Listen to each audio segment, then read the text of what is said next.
ये कहानी एक ऐसे इंसान की है जिसकी कल कायनात का सिर्फ अल्लाह पर यकीन था।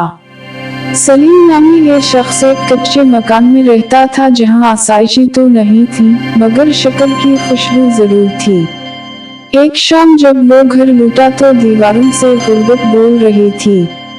उसकी बीवी ने दबी आवाज में बताया कि घर में आटे का आखिरी दाना भी खत्म हो चुका है। सलीम ने नम आंखों से आसमान की तरफ देखा और मुस्कुरा कर बोला, वो परिंदों को भूखा नहीं सलाता, हमें कैसे भुलाएगा। अगली सुबह सलीम मंडी पहुंचा, लेकिन आज का सूरज कुछ अलग ही तपिश लेकर आया था। हर तरफ मजदूरों का हुजूम था मगर काम देने वाला कोई नहीं। दोपहर ढली, शाम के साये गहरे होने लगे, लेकिन सलीम की जेब अब भी खाली थी। थका हारा सलीम जब वापसी के लिए उठा तो किस्मत ने एक छोटा सा रास्ता दिखाया। इसे एक पुराना उधार मिल गया, इतने पैसे कि सिर्फ एक बड़ी रोटी खरीदी जा सके। सलीम ने वो गरम रोटी अपने सीने से लगा ली। वो सोच रहा था कि घर जाकर बच्चों के साथ इसे बांटकर खाएगा, लेकिन कुदरत को कुछ और ही मंजूर था। एक अंधेरी गली से गुजरते हुए उसे कराहने की आवाज आई। एक बूढ़ा शख्स जिसकी हड्डियां भूख से निकल आई थीं, जमीन पर पड़ा तड़प रहा था। इसने थरथराते हाथों से सलीम का दामन थामा और बोला, कई दिन हो गए, कुछ खाया नहीं, मर जाऊंगा। सलीम के ज़हन में एक तरफ अपने भूखे बच्चे थे और दूसरी तरफ ये दम तोड़ता इंसान। उसने एक गहरी सांस ली, दिल ही दिल में अपने रब को पुकारा और वो वाहिद रोटी इस बूढ़े के हवाले कर दी। बूढ़े ने रोटी खाते हुए सलीम के हक में ऐसी दुआ दी कि अर्श हिल गया हो। सलीम इस रात खाली हाथ घर लूटा, सब भूखे सोए, मगर सलीम का दिल सुकून की एक अजीब रोशनी से भरा हुआ था।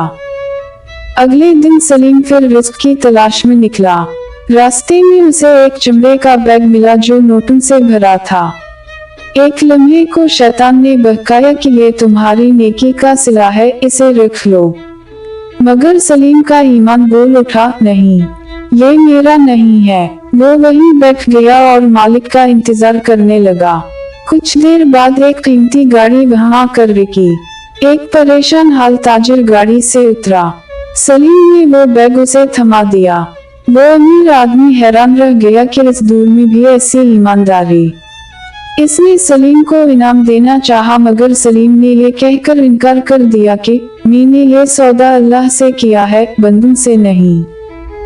वो अमीर आदमी सलीम के इस जवाब से इतना मुतासिर हुआ कि उसे अपने साथ ले गया। जब सलीम उसके दफ्तर पहुंचा तो वहां दीवार पर लगी एक तस्वीर देखकर इसके कदम रुक गए। वो उसी बूढ़े शख्स की तस्वीर थी जिसे सलीम ने रोटी दी थी। ताजिर की आंखों में आंसू आ गए। उसने बताया कि ये मेरे वालिद थे, वो अपनी जिंदगी के आखिरी अय्याम में याददाश्त खो बैठे थे और घर से निकल गए थे। इन्होंने मरने से पहले वसीयत की थी कि एक मजदूर ने अपनी आखिरी रोटी मुझे खिलाई थी, इसे ढूंढकर मेरा सारा कारोबार उसके नाम कर देना क्योंकि वही इसका असल हकदार है। सलीम की आंखों से शक्कर के आंसू बह निकले।